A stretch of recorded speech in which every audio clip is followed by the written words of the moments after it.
There are very interesting books written by apparently very competent people, in which the illusoriness of the world is denied, though not its transitoriness. According to them, there exists a hierarchy of beings, from the lowest to the highest. On each level the complexity of the organism enables and reflects the depth, breadth and intensity of consciousness, without any visible or knowable culmination. One law supreme rules throughout: evolution of forms for the growth and enrichment of consciousness and manifestation of its infinite potentialities. This may or may not be so. Even if it is only so from the mind's point of view, but in fact the entire universe, Mahadakash, exists only in consciousness, Chidakash, while I have my stand in the absolute, Paramakash. In pure being consciousness arises, in consciousness the world appears and disappears. All there is me, all there is mine. Before all beginnings, after all endings, I am.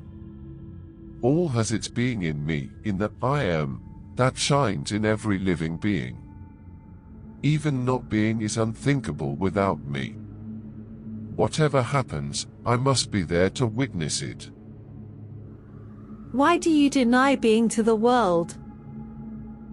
I do not negate the world. I see it as appearing in consciousness, which is the totality of the known in the immensity of the unknown. What begins and ends is mere appearance. The world can be said to appear, but not to be. The appearance may last very long on some scale of time, and be very short on another, but ultimately it comes to the same. Whatever is time-bound is momentary and has no reality. Surely, you see the actual world as it surrounds you. You seem to behave quite normally. That is how it appears to you. What in your case occupies the entire field of consciousness is a mere speck in mine.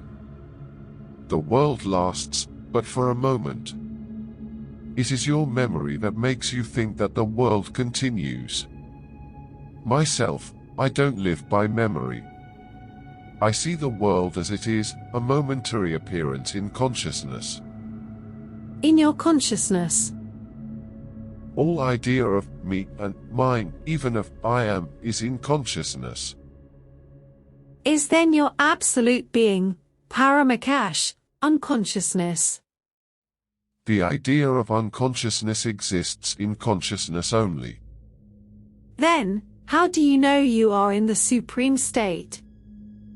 Because I am in it. It is the only natural state. Can you describe it?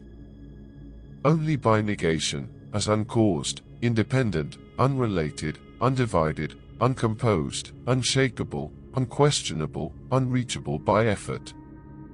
Every positive definition is from memory and, therefore, inapplicable.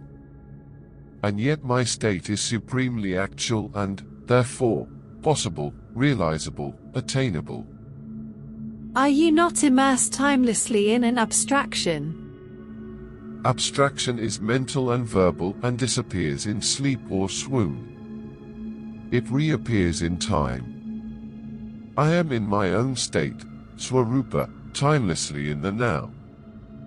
Past and future are in mind only. I am now. The world too is now. Which world? The world around us. It is your world you have in mind, not mine. What do you know of me, when even my talk with you is in your world only? You have no reason to believe that my world is identical with yours. My world is real, true, as it is perceived, while yours appears and disappears, according to the state of your mind. Your world is something alien, and you are afraid of it. My world is myself. I am at home. If you are the world, how can you be conscious of it? Is not the subject of consciousness different from its object? Consciousness and the world appear and disappear together, hence they are two aspects of the same state. In sleep I am not, and the world continues. How do you know? On waking up I come to know. My memory tells me. Memory is in the mind.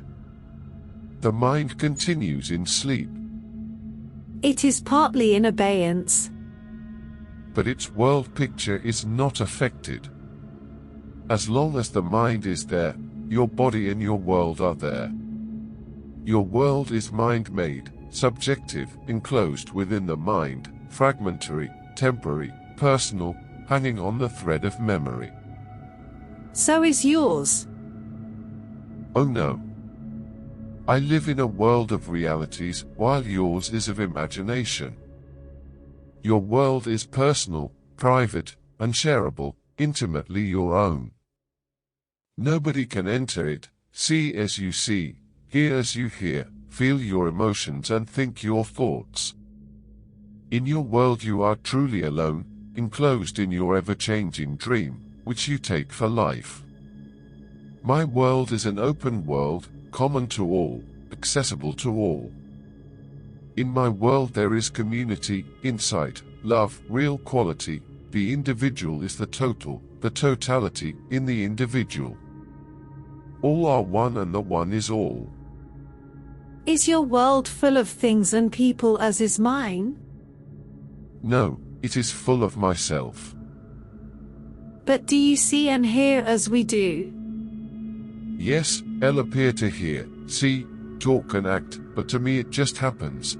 As to you digestion or perspiration happens. The body-mind machine looks after it, but leaves me out of it. Just as you do not need to worry about growing hair, so I need not worry about words and actions. They just happen and leave me unconcerned, for in my world nothing ever goes wrong.